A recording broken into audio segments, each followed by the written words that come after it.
Undoq, qiz bo'lmay ket. Mana oyi, yonini olgan qizingiz. Har doim yonini olardingiz. Samarqanddan topib kelishdi. Ey, menga qara, o'tir. Sen qiz. Meni qizimni nimalar qilyapsan-a? Oyi, o'zingizni bosing. Nima qilyapsiz? O't bu yoqqa. Bu qiz bola-ku bu oyi. Namuncha ikkita tarafdan talamasanglar. Shuncha paytdan beri tarbiyasini o'zimga qo'yib beringlar dedinglar. Nima qildinglar oxiri? Sencha? Boshida onasi, otasi bor deding. Sizga gapirsam aralashma, o'zingni qizlaringga qaragin dedingiz. Nima bo'ldi oxiri? Meni aralashtirmadinglarmi boshidan? Endi-chi? Endi menga qo'yib beringlar. Kir xonangga.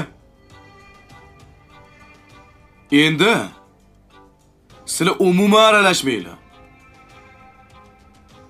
Urushmanglar ham, quluflamanglar ham ustida.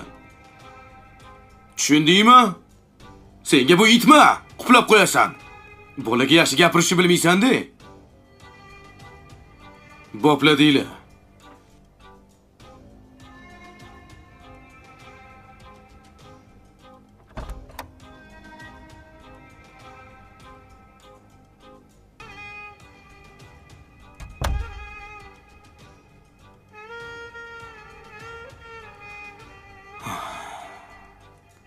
Xo'sh. Nima bo'pti?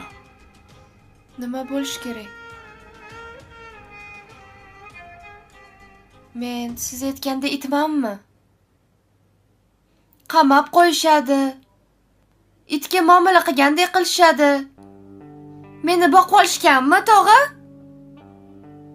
Nimaga boqib oladi? Hammasini bilaman. Meni boqib olishgan ekan. O'shaning uchun mana shunaqa muomala qilishadi hammasi. Men onamni topdim.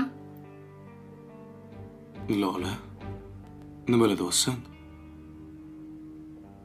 Eshitganingiz. Meni tug'gan onamni topdim. Men boyman, xohlaganimni sotib olaman deb o'ylaydilar oyim. Men qo'g'irchoqmanmi, tog'a? Qo'g'irchoqmanmi meni sotib oladigan? Xo'p, sotib olibdilar.